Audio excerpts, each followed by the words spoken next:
Hey y'all, it's Sarah Rodridge Farm, and today I am front porch sitting and watching an occasional hummingbird fly by, but I'm going to do some reviewing of my garden notes.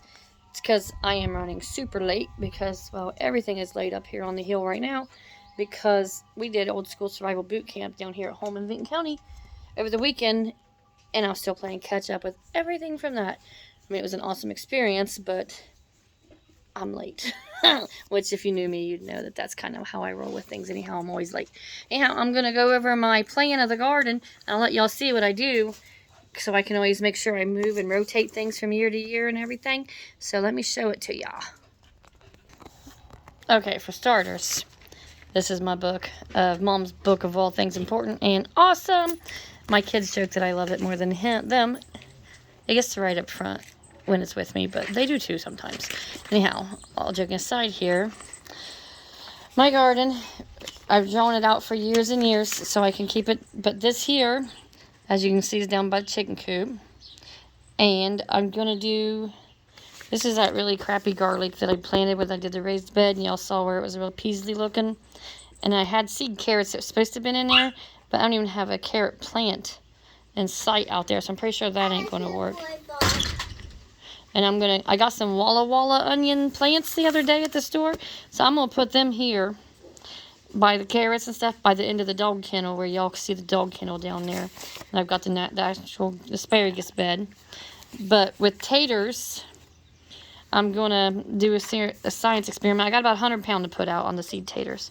So with that, my bed's about 30 foot long, which gives me about 10 rows of taters to do because of where I would do 3 foot spacings in between them so that they have plenty of space to grow and so that they can be tilled around if need be.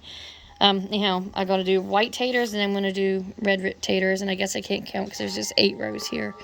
So anyhow, I'm going to let a couple rows scab over after I cut them, and then I'm going to do a couple while they're still wet, just cut and stick, cut and stick.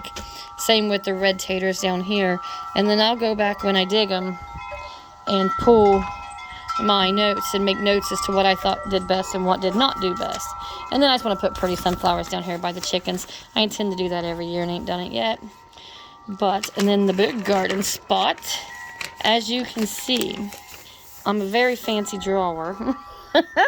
Anyhow, got the swimming pool and the trampoline and the swing set. That's all null void. But then I got my blackberries here. And this used to be a garden spot several years ago.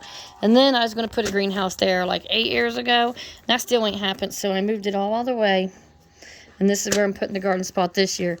But on top of that, I've got my strawberry everbearing bed over here, which is doing pretty good. And then here's my tire section. I've got okra and broccoli and stuff planted. I ain't got nothing in the front for yet.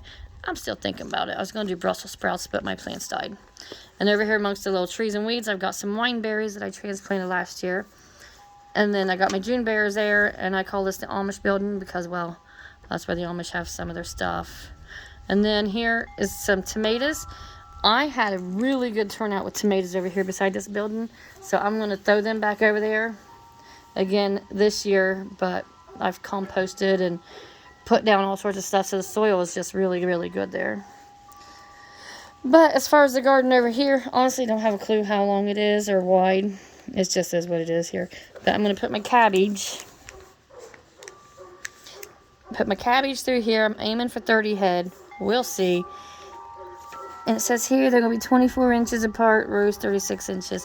Then I'm going to put some lettuce, spinach, and carrots in this section here, which I have lettuce and spinach in the house and outside here, and some pots also. But then turn my rows this way. No rhyme or reason to it. It's just what I like. Tenderette beans, because I have some still. But last year, I planted Blue Lakes. And let me tell you what, they canned up a lot better. So I'm really excited about having some Blue Lake beans this year. And then we do a couple rows of corn and a couple different rows of peppers.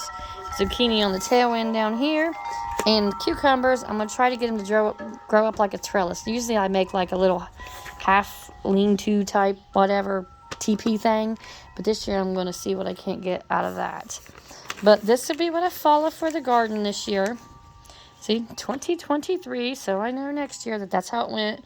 And then I can rotate things around and make sure everything's good and got the right nutrients and stuff they need. I've already thrown a bunch of scraps and eggshells and stuff into the garden spot, and some, coffee and things. So, anyhow, that's the garden mapped out and planned out. And then when I do get it planted, which I'm hoping to go get on some play pants and go do that here before long, I will show you how I do certain things that way. Ain't hard. Just, I gotta make the time to get in there and do it, or I ain't never gonna have nothing growing to feed us, because I plan to do a lot of canning this year. So that's it till I get her in the ground.